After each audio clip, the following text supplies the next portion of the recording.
This is WBAA. I'm Kristen Malavenda. 2010 is the 50th anniversary of Purdue University Press. To mark the occasion, WBAA is highlighting some of the authors and editors whose work is published by the press. Today, an interview with Bob Kriebel, author of several books, including Plain Old Charlie Deem, The Midas of the Wabash, a biography of John Purdue, and Ross-Ade, their Purdue stories, Stadium, and Legacies. Bob, thanks so much for joining me in the studio today. My pleasure, thank you. You know, you've written a lot. You're obviously very passionate about local history, and I think, you know, a lot of that may be tied to your connection to the local area. You're a lifelong resident of the Lafayette area. So why don't you tell me a little bit about your background? Well, I came from southern Indiana, but my father, Ralph Kriebel, worked in the ag school here at Purdue starting in the early 1940s. We moved up here in 1943, and I went to West Lafayette High School, and then I got a journalism degree way down in New Orleans, Louisiana, at Tulane University. Okay. Began employment at the Lafayette Leader weekly newspaper in 1954 before I went into the military service.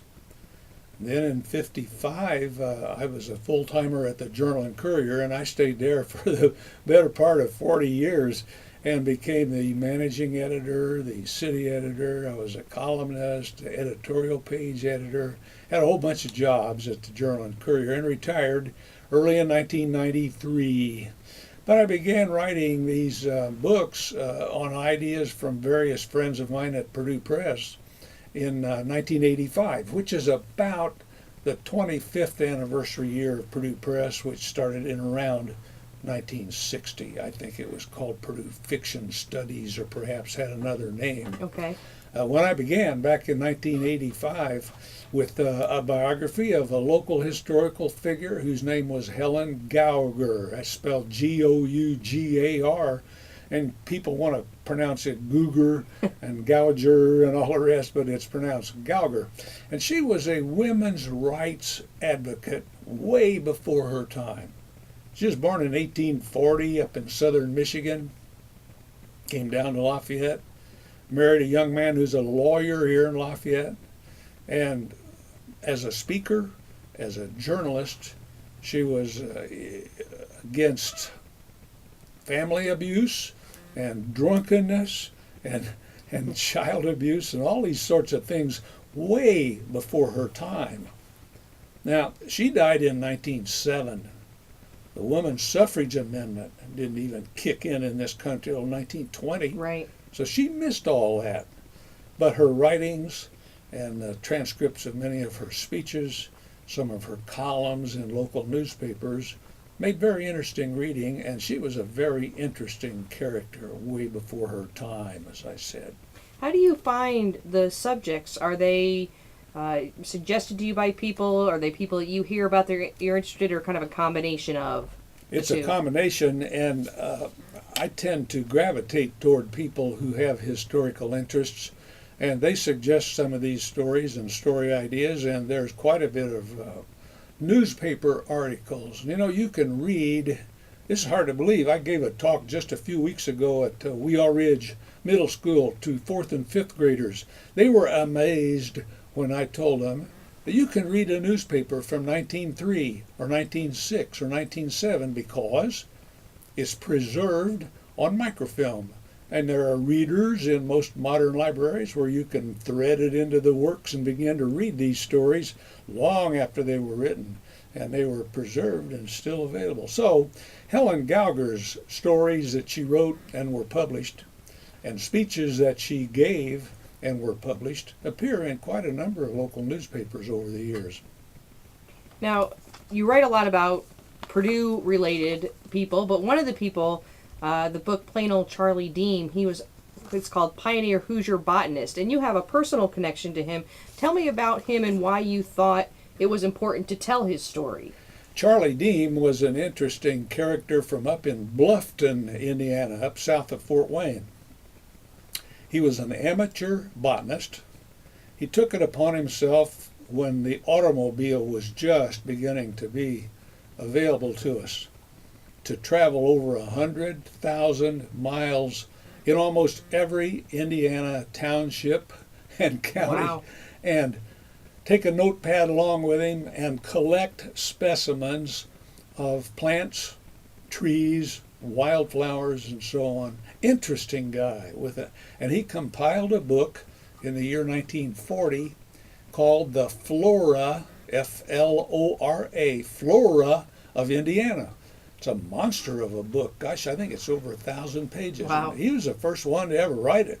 Now it's been upgraded and put online, and there are many, many things that have been built from that. But Charlie was the first, and he was, it said in the subtitle of the book, a pioneer Hoosier botanist. And he seems like almost like he was really interested in this stuff just on a personal level, couldn't keep himself from learning about it, and just as a side product, yes, he was going to publish about it, but he was personally passionate. Yes, he certainly was. And much of his interest started at Purdue University in the botany field and in the scientific field. And Purdue at one time had a number of Charlie Deem's specimens that he had collected in the field and meticulously dated and labeled with locations and Latin names for the... But he and Purdue had a bit of a falling out during World War I, of all things, when some of his plant collections were being kept in the old Purdue gym down on University Street. Okay. And there were some military men being trained here at Purdue during World War I. They didn't know anything about all those specimens that were made on soft paper and mounted up and labeled. And a bunch of them were going to a shower one morning, the morning before their workouts and their educational efforts here at Purdue. And they laid a whole bunch of his specimens down and used them to walk on so they wouldn't get the floor wet. Yikes. Well, Charlie Deem took offense about that. And over the course of years, he had cultivated many friends in the botany field, in natural history, at Butler University, at Indiana University. And so IU now has the Charlie Deem collection, which must be in the neighborhood of 100,000 specimens. He died in 1953, so they're old specimens. But I understand from IU sources that they are still very valuable, because he used to tramp the back roads and the deep hillsides and the waters. He sloshed around in some of the natural lakes up around Fort Wayne and made notes of all the water plants that he found up there. His story is just unique. Now, you mentioned that I had a connection with him, right, and that was through my father, whose interest was also as an amateur botanist, and he came to Purdue finally in the 1940s. But Charlie Deem and my dad, whose name was Ralph Kriebel, had formed a long correspondence, occasionally visited one another. My dad's main interests were in the oak trees, which in the Latin phrases are quercus, Quercus, quercus, and then a whole bunch of second half words. My dad's interest also was in the ferns, and he wrote extensively in scholarly articles in the American Fern Journal and many other places that Charlie Deem was familiar with. So they were friends. And over the years, Charlie Deem sent my dad a lot of letters talking about the Roosevelt administration, talking about the Depression, talking about all kinds of things that made interesting reading. And it helped, I hesitate to say pad the book, because the book had plenty of material even without the letters. But he was a good correspondent, and so the book, Plain Old Charlie Deem, Pioneer Hoosier Botanist, contains a lot of his travels, his discoveries. There are several varieties of plants and wildflowers named for Charlie Deem, and so the book tells about that. He seems like he was a character, too. He is kind of ornery. Yes, yes, he was. John Purdue, Midas of the Wabash, Yes. that seems like obviously a natural topic. There's Purdue University. People want to know about the founder, but he wasn't just like he's the namesake of the university. He had a big impact on the greater Lafayette area. Yes, he was a businessman who made a pile of money as a dealer over in Lafayette. And he had been a school teacher for a short time in his native Pennsylvania and Ohio before he ever came over here. the book tells how he came to come over here. He, in part of a business transaction, I think he acquired some property over here in eastern Tippecanoe County. I think there's a convenience store there now. So it's nothing that John Purdue had anything to do with in terms of hallowed ground and so on like that. It wasn't that. But he made a lot of money. And he was a Pennsylvania Dutch origin. That means his family spoke German mostly. Okay. And he spoke in broken English and grappled with the fine points of the English language a lot of time. And in the first graduation ceremony held at Purdue in 1875, John Purdue was called upon to give a speech or two, and he did. And he said that he just thought that Indiana was a good place that needed education perhaps as much as anywhere he'd ever been. And it's not exactly what he meant, but it ended up being a sort of a slam toward the state of Indiana for needing a school so badly. And so he started what they called Purdue University, a land-grant college back in the 1870s, and then gave a lot of money to it. But then developed what we might call a little too much of an ego. He thought, look, this place is named for me. It carries my name. My God, I ought to be able to do this or do that, or tell them where to put this building or where to put that building.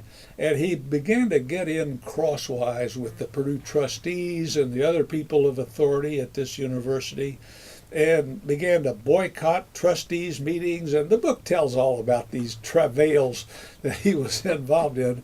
But he was a hard guy to get along with. He just really was. What do you think he'd think of the university today based on what you know of him? Oh, gosh, I think he would be, knowing him, he wouldn't have had the English words that would match the feelings that he had for it. It's an amazing place, an extraordinary place, a world-class university, as we all know. And he had no way of knowing it was going to be that way, but it is. Was there anything that you found out about John Purdue that surprised you, or that you think people don't necessarily know about him? John Purdue had a lot of money, and it surprised me in doing the research on his life story. He lost a lot of money, but not through absolutely terrible investments that you and I would never try. But he tried to build a railroad, an east-west railroad across Indiana, from Muncie, way over in the east side of the state, clear over to Lafayette and beyond on into the state of Illinois. Bloomington, Illinois. A lot of people misunderstand that. Said Muncie to Bloomington Railroad, must think of Bloomington, Indiana. Right. It isn't. It's Bloomington, Illinois. But John Purdue lost a pile of money in that endeavor because the freight traffic and the passenger traffic just never really materialized. He had investments in a lot of other things that kind of failed. And when he died, he had already honored a pledge to give Purdue University the money it was going to need to get it started. But he also owed a lot of money, and the book tells a lot about this problem of settling his estate, which seemed like it took forever. And so I found out that he had as many failures as he did successes. That's true of a lot of us. Well, it sounds like he was either all in or, there was no halfway with him. He was all in. That's right. And sometimes that works out, and sometimes that's right. It doesn't. Another set of names that, if you go to a Purdue football game or have been on campus, Ross-Ade. I'm sure everybody knows those names, but probably a lot of people don't know anything about the people behind those names. They were figures at the university so long ago that somebody who wanted to find out about them would have to look up their names and read it in a library or read it in this book or something. But I thought there was enough interest in the success of the stadium, and as long as Joe Tiller was here, in the success of the Purdue football team, which was going to a whole series of bowl games there in a row, that Ross-Ade Stadium was a hometown for a lot of Purdue football fans. But the thing that surprised me about Ross and Ade is they hardly knew each other at first. Okay. George Ade came from up around Kentland, Indiana, Newton County. Dave Ross came from over in Lafayette. George Ade came to Purdue right at the beginning of the football era in the 1870s. George Ade graduated, I believe it was in the 1890s, in civil engineering. George Ade was a writer, awfully good one, a very popular writer in his day, made a lot of money with his books, his magazine articles, not so much with his public appearances. But Dave Ross made it another way entirely. He was a civil engineer at Purdue. He was mechanically intrigued by machinery and how it works. And he invented some steering devices for automobiles just as they were coming in 1906, 1905, 1904, 1907. And he and some uncles who had the money and the means helped start what became known as the Ross Gear and Tool Company over in Lafayette, called Ross Gear. Familiar name. Dave Ross made a mint of money on his inventions, and the patents that he got on these different mechanical devices for steering cars, and he kept improving them, making them better. Cars began to get bigger and run faster and need more and more sophisticated steering devices. So he made a huge fortune and mostly retired from that line of work when he was well in his 50s and became a trustee here at Purdue University. George Ade was a trustee at Purdue for a very short time, and his was a rather embattled relationship with Purdue University. He didn't think the university was doing enough to make the Purdue campus a fun place to be. Oh. And he kept, he was a fraternity type guy and a social type of guy who liked get-togethers and parties and so on. Dave Ross is a different temperament entirely. Sooner or later, they were going to have to meet because both of them became very well-known Purdue alumni. Dave Ross as a trustee, George Ade as an international writer of books and plays. He was a playwright. He did all number of things. Well, they finally got together because Dave Ross was out riding around north of what we know today was the campus. And he saw a big place of land that he would like to acquire, and he needed somebody to go in with him on it. And he thought, somebody told him, you ought to get acquainted with George Ade. He's up there at Kentland. He lives in Brook now, but at the time he was living up near Kentland in Brook. He said, you ought to get acquainted with George Ade and show him the place. So we put in a long-distance phone call, which is kind of unusual, in about 1923, got him on the phone, invited him to come down here to Lafayette and look over some property he thought he might be interested in. So the book tells about that and how they got together and how they formed the Ross-Ade Foundation and how they came to contract for and build and finance the first version of the Ross-Ade Stadium. It had a seating capacity of around 13,000 at the time. And imagine what's happened since then. It's way up in the 70,000 range, right, I think now, and was even more than that before certain modifications were made. So they did eventually become, were they good friends? Were they very close after they met? They became pretty good friends after that, yes. And they appeared together at a lot of functions here at the university, especially after the stadium was open and in operation. But George Ade finally passed away in the 1940s, as Dave Ross did, and their legacy is continued in the names of their stadium, but that's who they are. And anyone interested in who they are could find out about it. Now, why a football stadium?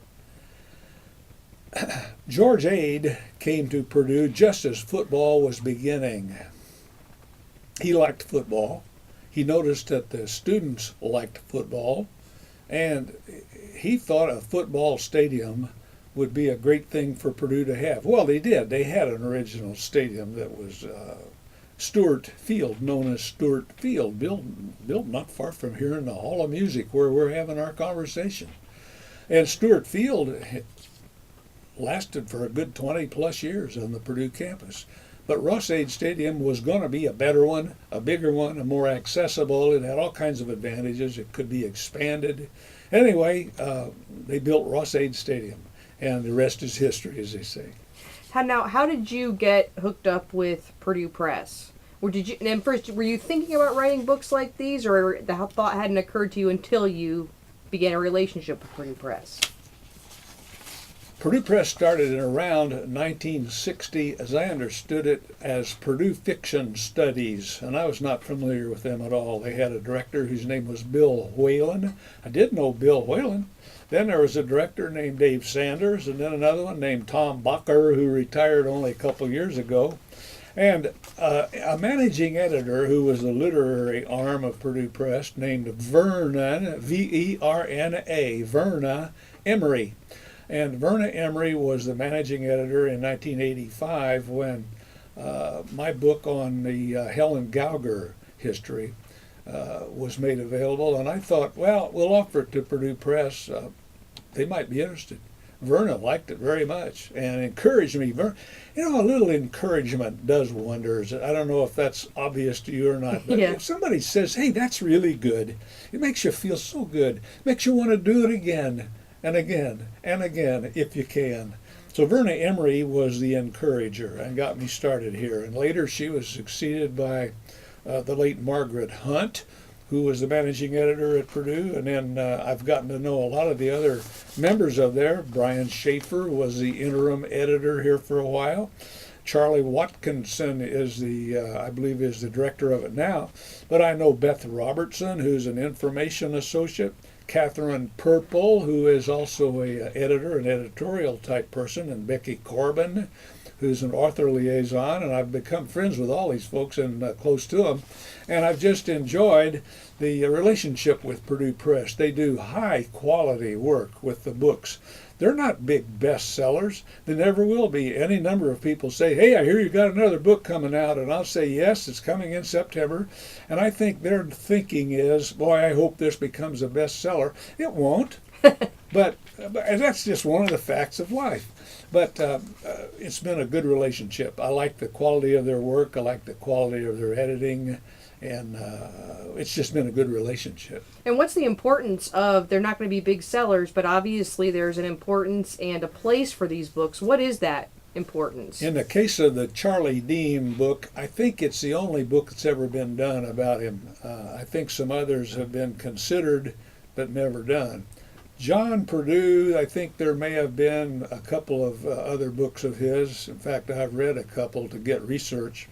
And in the case of Helen Gauger, I don't think there was probably enough interest in her as a national figure to do it, although her story was very interesting. So it's just to keep these stories from disappearing. Yes, and in the case of, there are several other Purdue Press books that you haven't mentioned, but one is called Poets, Painters, Paupers, Fools. And that's an unusual title, and it tells about the effect that a local family had. The Stein family, S-T-E-I-N. John Stein was a Purdue trustee for a while. He was a Purdue treasurer for a while. His wife was a librarian over in Lafayette City librarian. And so their daughter, whose name was Eveline, not Evelyn, but Eveline Stein, was a poet, an author of children's books, a watercolor painter. And so the poet and the painter come from Eveline Stein's work. The pauper was the whole Stein family because of some problems that came up later on. And the fool in that family was their son. His name was Orth Stein, and he was convicted of killing out in Kansas. He used up his dad's money and his dad's good name. His dad was a lawyer, but boy, they needed all of his money and all of his technique in order to get him off of some of the problems he got into. Orth Stein ended up being a journalist down in the South, in Atlanta and in New Orleans. And this book is a kind of a four-way biography that tells about all these people in their lives. And Arth was the fool. He was the bad guy in the whole operation. Eveline was the poet and the painter. And because of Arth's problems, the whole family became fools and paupers in a way. So that was an unusual book to be doing, but it did have a strong Purdue and Lafayette connection. Now, the Ross-Ade book is your most recent, and it was last fall, I think, published. Last September, I believe. And do you have anything that you're working on now, or the seeds of an idea? I've given Purdue Press 2 more books. The best way to talk about them is to just simply say the jury is still out. Okay. We don't know whether they will get them published or not. One is on a chemistry professor who was in the original Purdue faculty here in 1874, Harvey Wiley. Wiley Hall, or Residence Hall, is named in his honor. There's a Harvey Wiley professorship. But Harvey Wiley was here from 74 to 1883 when he left and took a job in Washington and became what is popularly known as the father of America's Pure Food and Drug Act, or Pure Food and Drug legislation. And he spent most of his upper life in the pure food and drug industry, and a very interesting character with a strong Purdue connection in the very early going. The other book has nothing to do with Purdue at all. It's about a civil war which started in 1861 and ended in 1865.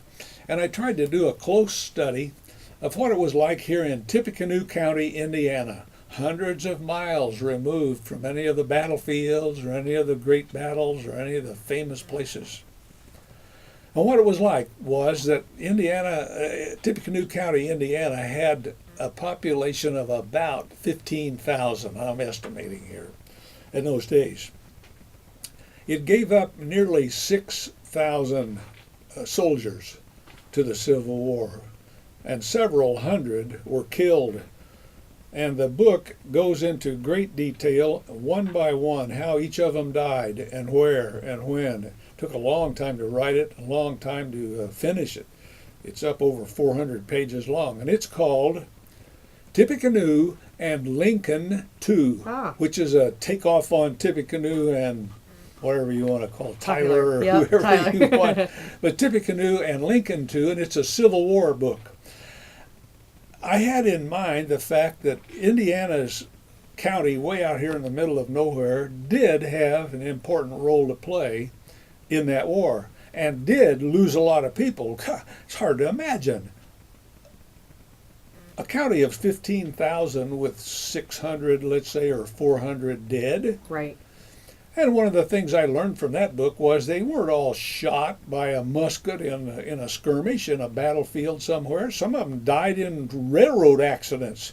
Some of them died of disease. The medical community was really in its pioneering stages back in the 1860s. And if a boy got a dysentery or some kind of a infection or an arm partway shot off, the medical community was ill-equipped to handle that sort of thing. There was a train wreck here in Tippecanoe County that took 30-some lives in 1864. That's not widely known anymore, but I dug up a lot of things from the Civil War that I thought made interesting reading. But as I say, the jury is still out on we'll that see, one. Right? Yes. Well, thank you so much for taking the time to come in and talk about your books today and your relationship with Purdue Press. You certainly seem passionate about local history. Well, I am. And yeah, thank you. And thank you for contributing to the 50th anniversary of Purdue Press. My pleasure. Long may it live. Thank you. Thank you.